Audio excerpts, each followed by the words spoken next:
This is Henry Chamberlain, and I am interviewing Mark Harris, the author of Mike Nichols, A Life.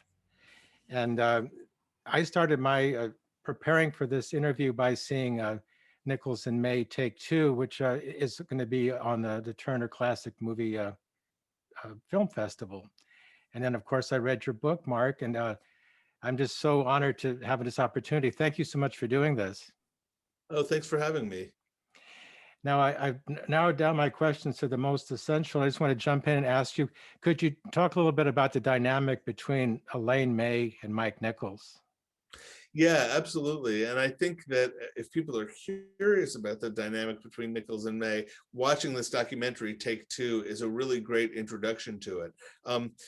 You know, one of the ways in which they complemented each other so beautifully is due to the fact that Mike, pretty early on, started to understand what Elaine May was a kind of unparalleled genius at. He felt that what she was really great at was what he called filling, that if they created a character or they created a situation, and a lot of the sketches they did start from fairly basic premises. You know, a man is down to his last dime and he's trying to convince an operator to put through a call, or a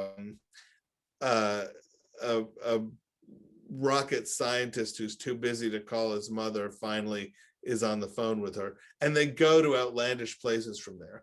And Mike realized that no matter what the character or the situation was, Elaine could invent endlessly. She could come up with 100 things for the characters to say. And Mike, felt that he could not. So he developed this kind of complementary skill, which was, while she did that, he could kind of keep one ear on the audience to tell whether they were with them or losing them. And he developed an almost instinctive understanding of how to move the story along, whatever the story of the sketch was, how to move it from beat to beat, from scene to scene, when it was time to get off this point and advance it to the next point. And if you think about it, those skills are really sort of the budding skills of a director, even though Mike was developing them long before he ever had any notion that he was going to even try directing. Now, I feel like I need to stay on script because there's so many detours one could take. One quick little detour is that an agent does mention that. He says that Elaine would go on forever brilliantly, and it was Mike who knew how to edit, how to stop something. Right. I think that's sort of the key to a great team, in a way, that you have complementary strengths. I wanted to ask you if you could chat just a tiny bit about the New York movie, well, not movie, but theater and television scene back then, because that's where all the emerging new generation was coming into Hollywood. Could you talk a little bit about that? You do so brilliantly in Pictures at a Revolution. Right. I mean, one of the things that was a challenge in this book was trying to conjure up this world of New York in 1957 and 1958, which is when Nichols and May first got there, that is very, very different from New York now, or from culture now. I mean, for one thing, it was a world of nightclubs. It was a world where you would get famous by being the opening act for somebody at a downtown club, or maybe at a classier, more expensive uptown club.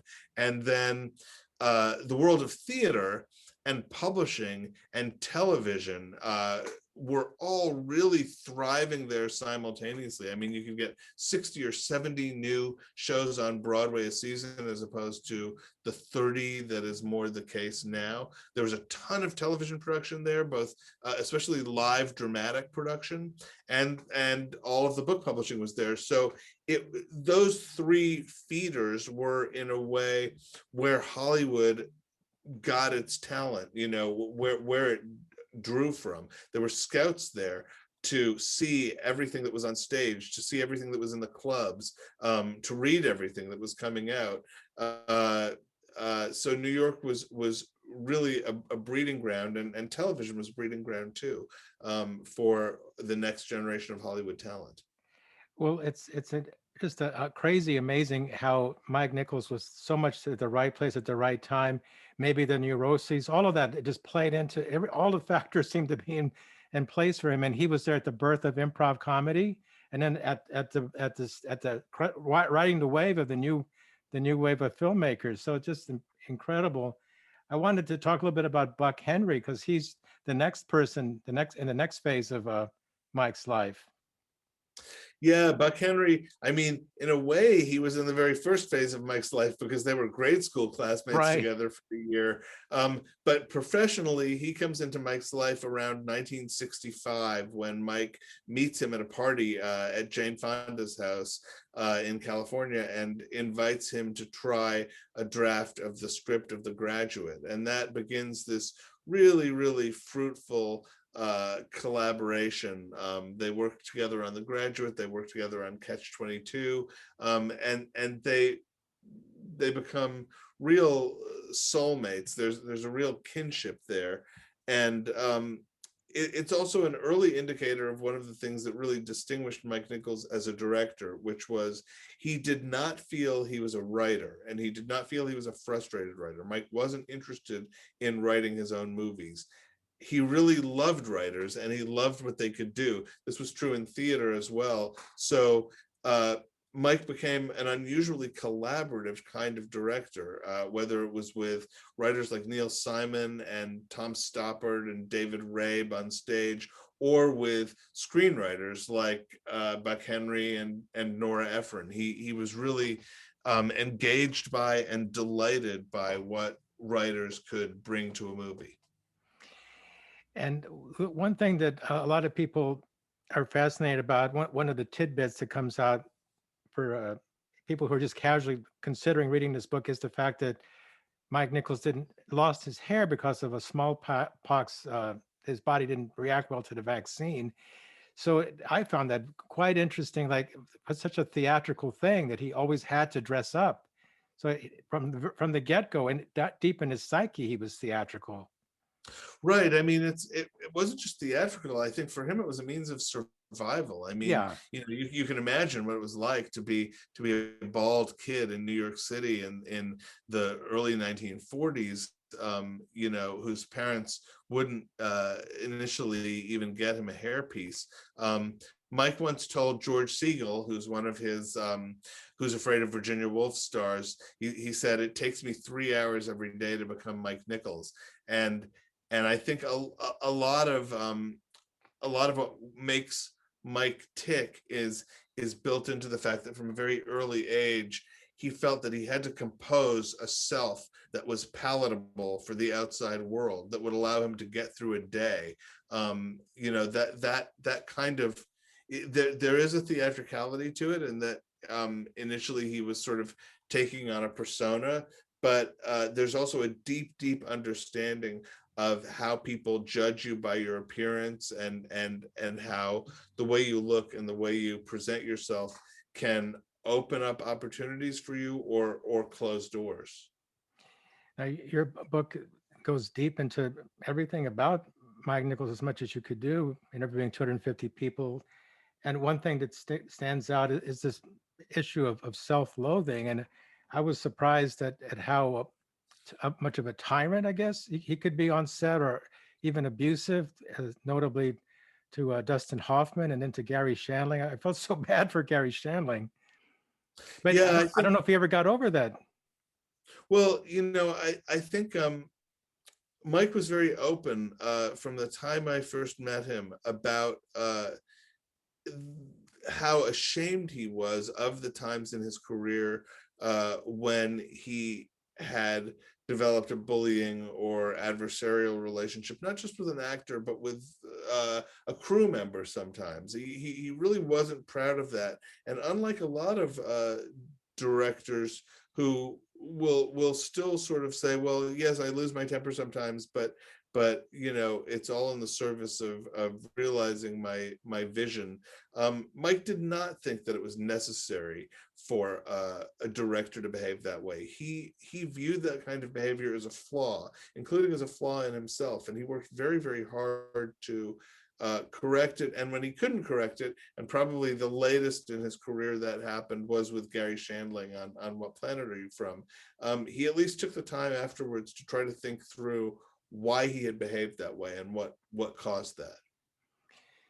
And just moving right along, by the time that Mike worked on Angels in America, he was already in his 70s. This is your husband's monumental play. What was it like? What was your impression of Mike at that point in his career?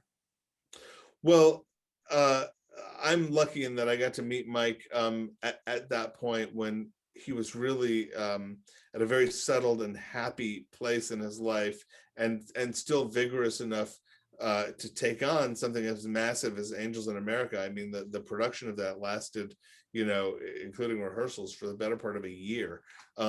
And so the first time I got to see him work ever was on the set of Angels in America, and it was astonishing to see someone so much in command of his art and his craft, and also so open to everything. I mean, Mike was not a director who shut out the world while he was directing. He was interested while he was standing there, while the meter was running. He was still interested in figuring out how to make something better, how to make something clearer, how to bring an added layer of excitement or energy to whatever he was shooting. So that was certainly a fascinating and educational thing for me to see in terms of watching him in action. I have just two quick questions left for you. How would you, and I was interesting to see how Mike tried to answer this, because he's a master of coy remarks. How would he describe his movies? And I came across the Compass Player's theme of the conflict between society and the individual. Would you agree that's kind of pretty much the themes that he was playing with his best work? Or I don't know. I mean, once when Mike was asked what do all your movies have in common, he sort of shrugged and said, I think a lot of them are about a man and a woman, and they're centered on a bed. Mhm. And after that, I can't really say. I mean, I will say that I think it's to Mike's great credit that he never tried to make the case that all of the movies he had done put together, or all of the plays for that matter, were intended to be a thematically cohesive body of work. After his first few movies, what Mike really got attracted to was a script or a collaborator, a writer or an actor, someone he really wanted to work with, or something he really wanted to work on. And he was more interested in that than he was in how the movies would relate to each other or all add up to one body of work. And that sort of puts him against the grain of a lot of other directors of his time and also of this time. But I'm always moved by that. I'm always moved by how collaborative he was, and how he let his passion for whatever the material was rule him, and that could be one thing at one point, and then a completely different type of thing the following year. And I just wanted to end with Elaine May. It's fascinating to go through this book, and it's so readable. All the things that he picked up, he would make great use of them throughout his career. And one of the great guiding things that Elaine May says is, in a story, it's either a fight, it's a negotiation, or a seduction, or when in doubt, it's a seduction. What would you say to that? Yeah, he loved that. When in doubt, seduce. I mean, it was very uh it was very important to Mike. It was important to him as a performer, and then later as a director. The idea that you can't, I mean, two things that mattered to him were, you can't chase laughs, you have to get them honestly, and you can't just talk. It's not enough to create a situation. There has to be a point to the scene. The scene has to go somewhere. You have to spark the audience to ask the question, what happens next? And I think that became not only a principle of his performance with Elaine, but a principle of the way he approached storytelling as a director. Okay, well, thank you so much, Mark. I really appreciate it. Thank you for taking the time. I appreciate it. You bet.